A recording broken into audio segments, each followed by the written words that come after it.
Well, all right, y'all. All across the USC, Compton, Watts, Bay to LA, Pomona, California, from valley to valley, we represent that killer Cali. So if you keeping it real on your side of your town, you tune in to Gangsta Chronicles. Gangsta Chronicles, we gon' tell you how it goes.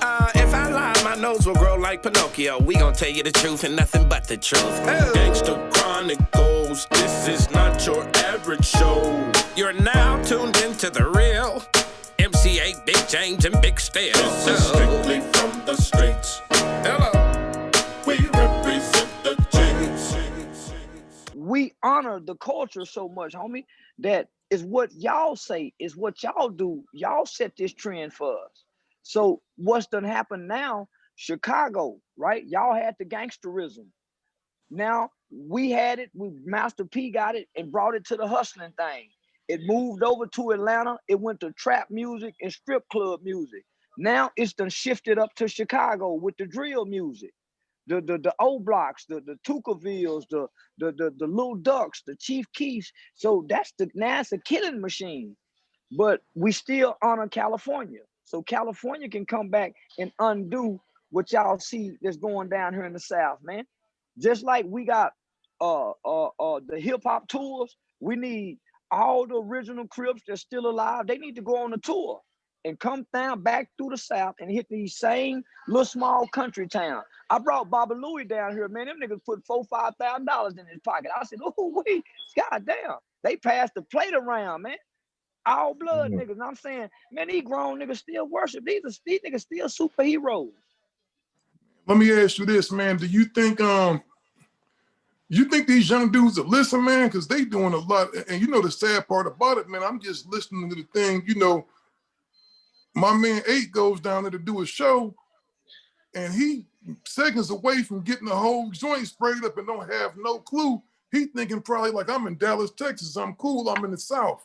A real cool city. It's love down here. And you just don't know, man. It's like it's a sad situation, bro. Well, Hell check no. this out, homie. Hell no. I never y'all was like God. I never thought like that. I never thought like that going to places where I knew niggas was banging. You feel me? I never did that. I never anticipated. Basically, when I went to towns, I knew what hoods where I was going. I would ask niggas, what's over here? What they doing over here? So I was up on it. But the thing about it was, I was a businessman. You get me? So I'm not finna turn down no bread. So I didn't care if Crips booked me, Bloods booked me, whatever. If they booked me and they paid that fee and that contract was signed, I was coming. Now, did I know that it was Blood niggas in town and it was Crip niggas in town and so? And hell yeah, I did. But man, I was after bread and doing my thing and getting money and whatever. So the fear was when I went to other towns, I never estimated because they was from Texas or Milwaukee or Chicago or whatever. I said the niggas was pulling pistols just like we do out here. So it was just the precaution of knowing who you was dealing with. And when we knew we was probably out of bounds in wrong neighborhoods, yeah, you better know that we was probably strapped ourselves at the club. That's what it is in a nutshell, you know, because I mean, it's just a product of the environment of what I came from. So I knew that lesson. Never go to nobody's town and underestimate them. And I'm knowing because of what my affiliation was, I might run into some Bloods in town and it might go down because that's just what happened. And that entered because all through my hip hop career and my rap career in the early stages of my career, I was still representing the neighborhood. And see, that's what I was gonna make note of. Man, when MC8 role in Menace to Society, and our minds at 14, 15, 16, 17, 18, 19, 20 with the undeveloped brain, right? That's what we're dealing with. We're dealing with 25 and under, the undeveloped brains of the youth, right? The delinquency. Say, nigga, that nigga was the character that we saw in Menace to Society. You can't tell us that ain't who MC8 is. You can't tell him. So, of course, the opposition look at him like who he is in the movie, man. We'll love to get at that. And then you got the ones who done brought him down here and embraced him. Exactly. That's go protect him and guard him because he's a jewel. Man, anything from California can come down. That's how we got played on, homie. See, that's how the niggas came out of California and played on us with the gangbang and shit. We don't know who real. We don't know who running out of Cali out of fear. They just came and whatever they put down, they put down. Some of us was lied to, homie.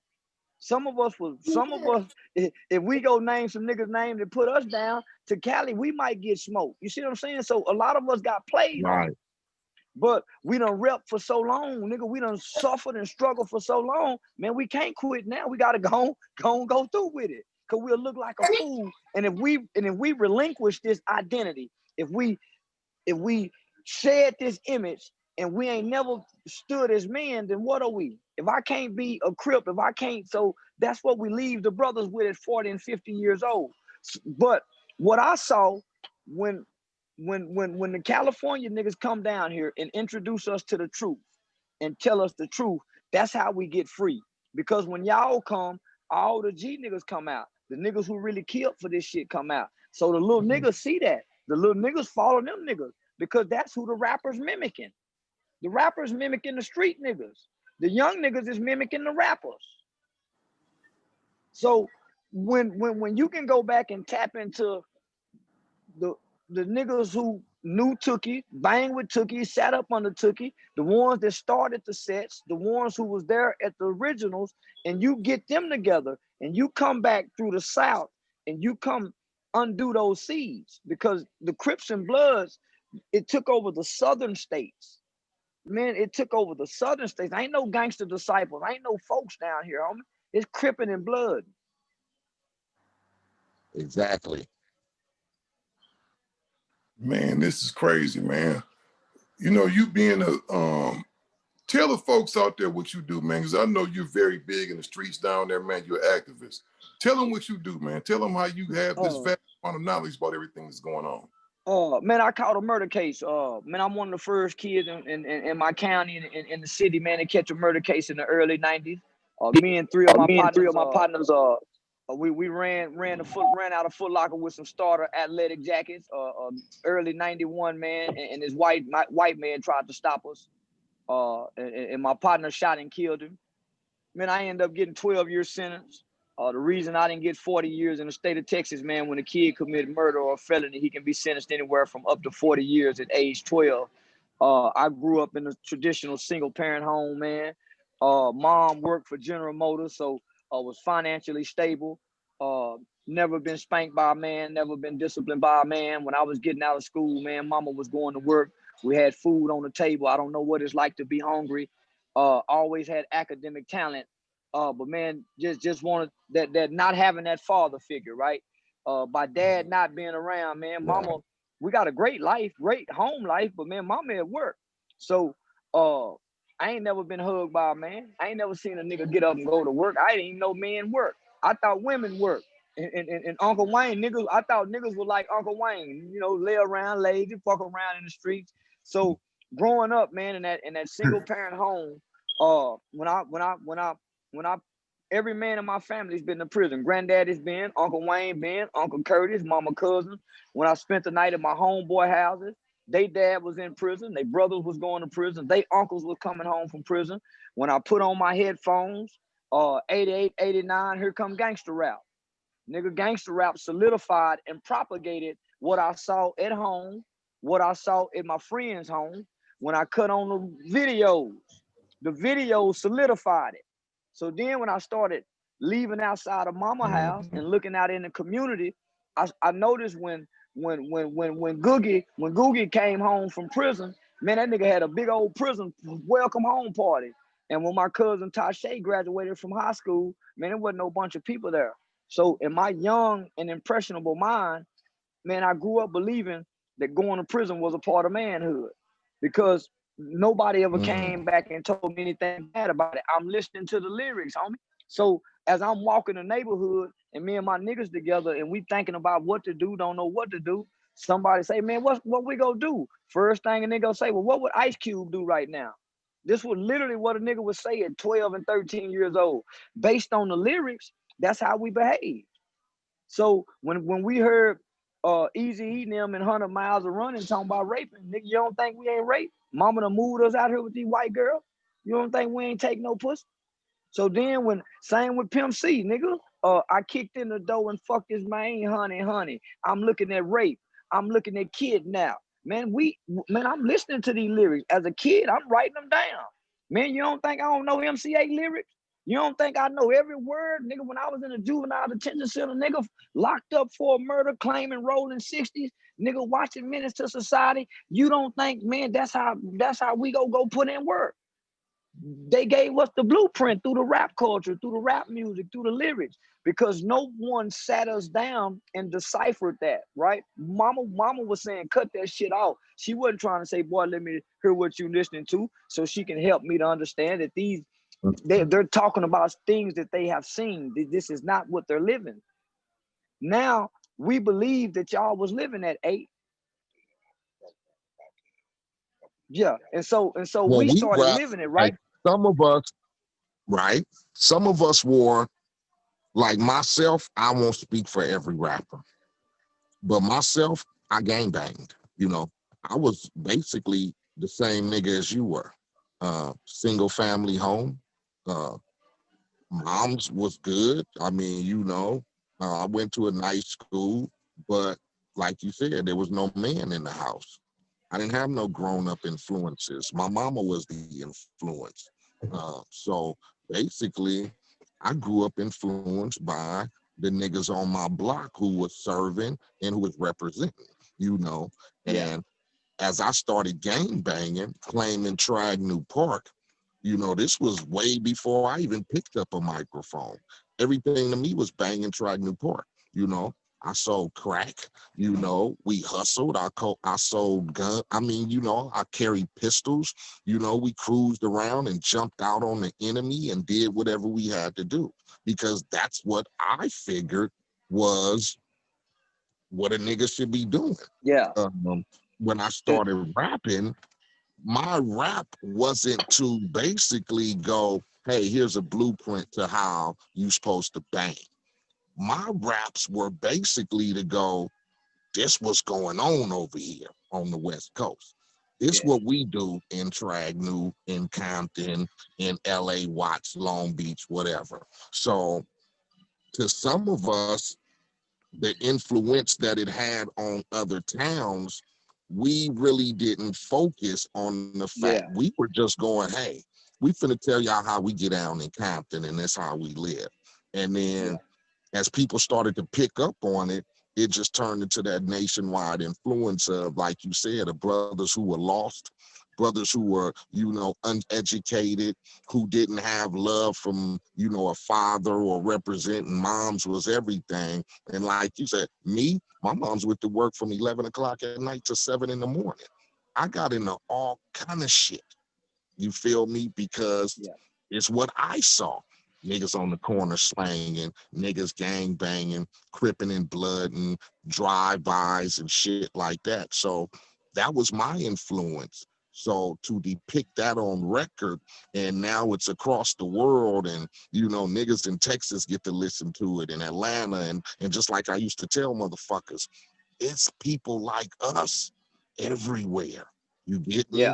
It's niggas like us everywhere. So now we got niggas down in Texas claiming neighborhoods and banging. You got niggas in projects over here claiming and banging because, like you said, as a young kid, to watch colors, even myself, before I even started rapping, to see colors, that was like, oh shit, nigga, this is it. There's nothing else that life is supposed to be but what that is right there. And I truly thought that myself. So when I went into the juvenile system, man, that's when I got introduced to gang banging. Mom moved out of, she moved out of Stop 6, out of Fort Worth. We went to the suburbs. When I finally got introduced to gang banging in the juvenile system, homie, it was everything I was looking for coming from that single parent home. I joined in, worked my way up the hierarchy, was a little nigga, became the gang leader in the juvenile system, ran it, developed a hell of a reputation. And so the state recommendation was for me to go to prison, man. I earned that recommendation. I had 4 house parents that worked on the dorm with me, man. They put their jobs on the line. They could recognize that I really was a good kid. I just knew how to mimic that shit real good, homie. And I got a lot of visits. And they said, man, this kid get a lot of visits from his mother, and they can tell I come from good stock. So they was willing to put their jobs on the line, man, and come back and testify on my behalf. Rather than a judge transferring me to the adult prison system, she recommitted me back into the Texas Youth Commission. So I ended up staying a total of 7 years, from 14 to 21. So I'm what we call a state baby, homie, raised by the state juvenile system. I got out in 1998. My record was sealed, right? So my record was sealed, so there's no history of me committing that murder unless I catch another felony. So I don't have no felony convictions, hadn't been to prison. So when I got out in 98, mentally I was still 14, right? Nigga get locked up at 14, get out at 21. You got this big old gap of no life experiences. Nigga didn't know how to talk to girls, didn't know how to ride the bus. But when I got out, Master P had just dropped Ghetto Dope. May crack like this. So when I'm stepping out and I look out into the community, nigga, the dope game was damn near like the 80s. It almost made logical sense. So Master P done taught you how to cook crack on the album from step 1 to step 10. So I followed the culture, homie. 9 months after getting out on the murder charge, I get caught with 10 pounds, 2 pistols crossing state lines. Take it to trial, have a mistrial. They offer me 6-month prison boot camp, 5 years deferred probation. I jump on it. So I go all through my 20s submerged in the criminal elements of society, trying to find that identity, because my identity was attached to the Crips in the state school. Now gangbanging kind of is at a flat line after Pac done died, P done come in. So it's kind of like at a flat line, right? I need an identity as a man. Homie, I ain't never seen no man. So nigga sell dope with this clique. Nigga rob with this clique. Nigga go to pimping with this clique. So nigga just doing everything, committing all type of crimes, trying to find an identity as a man. So it wasn't until I started having children around age 26 that I wanted to give my kids something different, man. Something I ain't never had. That was just a present father. Nigga don't know nothing about being a good one or a bad one. So I ended up going to college, man. Went to the community college. From community college, man, I went to Texas Western University and became a pre-law student, man. 83 credit hours toward a bachelor's degree before applying to law school. So then a white woman give me the game on a nonprofit organization, man. So I create a nonprofit called Hyped About Hype Youth Outreach. So by this time, all my niggas start coming home from the murders we committed as children, age 12, 13, 14, but they had spent 19, 20, 21, 22, 23, 24, 25 years incarcerated from choices we made as children. So, man, I put all us together, created a youth program. We started going back inside the juvenile prisons that we was locked up, just speaking to the kids. I started creating youth curriculums and programs, man, anti-gang cognitive intervention programs. Then I started becoming a youth advocate, working on youth justice. We got juvenile life without parole abolished in America, man. I would fly to Washington, D.C. I worked with over 50 U.S. congressional members to get laws changed. If a nigga get caught with some heroin in the city, his lawyer stand up in court and say, Your Honor, my client works with Charleston White over in the Stop Six community. They'll say, show us some proof. They'll take 25 to life off the table and get that nigga 10 years probation. Shout out to Julius Williams. So I created a youth organization called Hyped About Hype Youth Outreach, man. So now I'm anti-gang. But my message is not, I'm anti-gang with the old niggas, right? An old nigga 40, 50 years old, still representing the image. My message to the young people, nigga, I ain't trying to tell you to get out no gang, because some gangs are family. But if you love what you say you love, nigga, go make a difference. All of us can't go to the penitentiary in the graveyard, leave mamas and our sisters out here. Somebody got to be some police officers. Somebody got to be some judges. We got to do just what the Klan did, homie, infiltration. And I learned the art of infiltration. Nigga, I fuck with the police department. I do training for the U.S. Department of Homeland Security, Human Trafficking Division, and I kind of advocate for pimps a little bit, right? All niggas ain't forcing young girls into the human trafficking. Our culture promotes pimping. Our culture promotes hoeing and prostitution. So I try to explain that to law enforcement. I also work as a criminal defense mitigation specialist, man. So I work with the public defender's office on capital murder and death penalty cases, man, to get them young niggas life spared when they go out and do this foolish killing, man. So, man, shit, I'm for my people. just like they got the old school hip hop tour. I noticed something, man. The Barefoot Pookies, the man. If you guys can really put together like a speaking tour, man, I got gang unit officers, man, that's reading Baba Louie book. Baba Louie book almost go for $50 on Amazon. I got niggas down here that don't even read books, that's buying and reading this man books. The response, man, you guys are still living legends. Inside of California, you're just regular people.